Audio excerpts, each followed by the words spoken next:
qu'on a bientôt fini avec les risques psychosociaux? Voilà, c'est une très bonne question. La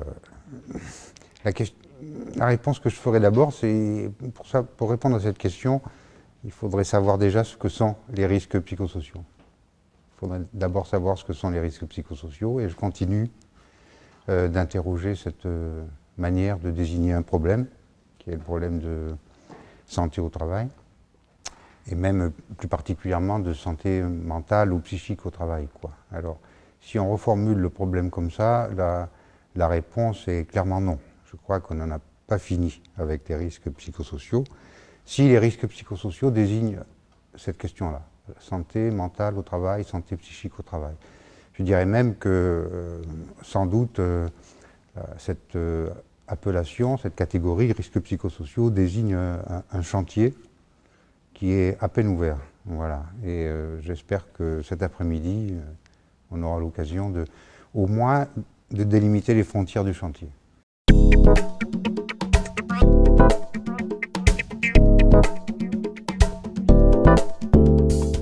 Alors, y a-t-il une compatibilité entre la qualité de vie au travail et l'amélioration continue? Oui, à la condition que l'on s'occupe du travail. Dans qualité de vie au travail, il y a le mot travail. Quelle est la place du travail? Quelle est la place de l'opérateur dans tous ces processus qui sont mis en œuvre dans les entreprises aujourd'hui? On pense au Lean, on pense au 5S. Comment voit-on le travail, cette standardisation et les marges de manœuvre de l'opérateur? Quelles sont leurs places? Ce sont les thèmes que nous discuterons dans cet atelier.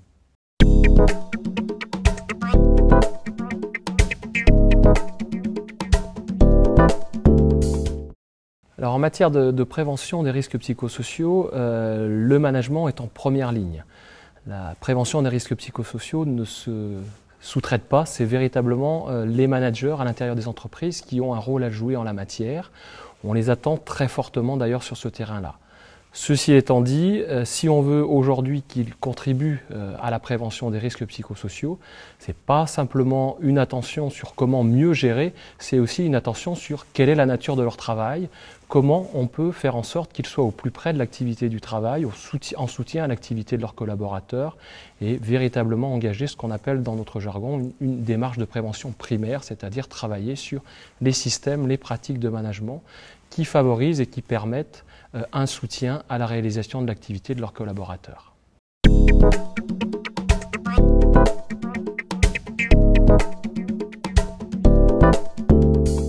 On est, nous, un établissement d'enseignement supérieur qui a vocation à travailler auprès des adultes pour leur permettre de cheminer dans leur vie professionnelle. Donc, parmi les enjeux, les intérêts que nous avons dans notre établissement, c'est de voir comment notre expertise, en particulier sur les questions qui tournent autour de la santé, de la sécurité au travail et dans l'environnement, peut être mis à disposition de la compétitivité des entreprises et des territoires. On ne peut pas imaginer des entreprises en bonne santé si leurs salariés ne le sont pas. Voilà, c'est la raison pour laquelle nous sommes en partenariat avec l'ARACT et aujourd'hui sur une partie d'actualité, mais il y a d'autres champs d'actualité qui s'appellent les risques psychosociaux.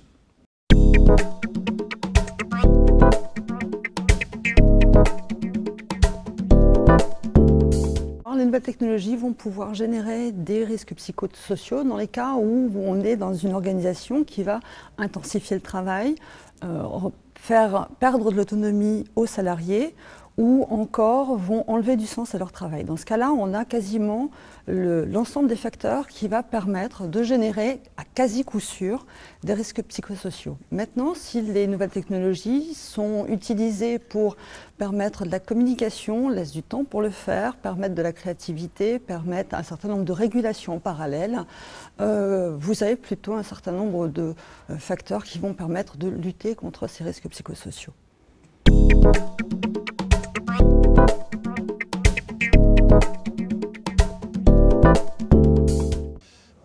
Aujourd'hui, en matière de prévention des risques, il y a des éléments techniques sur lesquels nous avons beaucoup progressé. Mais il y a deux autres éléments très importants à prendre en compte et qui seront discutés aujourd'hui. Le premier élément, c'est que les professionnels de santé au travail doivent faire évoluer leur modèle de pratique. Prendre les individus un par un, comme l'a longtemps fait la médecine du travail, rend aveugle sur un certain nombre de phénomènes qui ne peuvent être vus qu'au niveau collectif. C'est donc bien une équipe multicompétente, on dit souvent multidisciplinaire, mais c'est multicompétent en fait qu'il faudrait dire, dont on a besoin pour avoir une santé au travail qui soit moins réactive et plus proactive. Plus proactive, ça veut dire anticiper. Ne pas attendre l'accident pour réagir, être capable d'identifier ce qui peut arriver et porter atteinte à la santé et s'organiser pour l'éviter.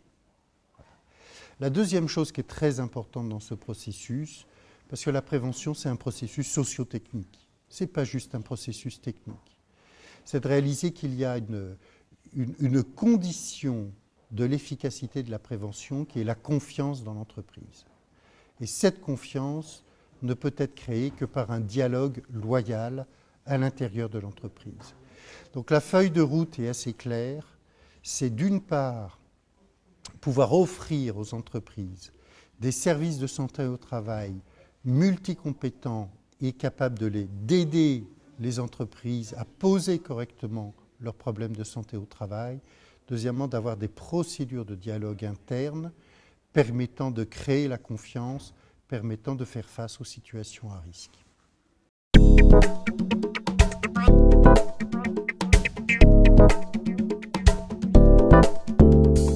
Oui, au jour d'aujourd'hui, c'est possible de faire des risques psychosociaux une démarche de prévention. Je crois que c'est l'objectif un peu de la journée qui va se dérouler avec le Conservatoire des arts et métiers.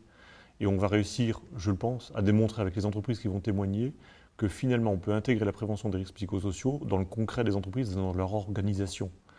On discutera de 3 thèmes qui sont importants. La manière dont le management fonctionne dans l'entreprise et peut faire lui aussi à son niveau de la prévention.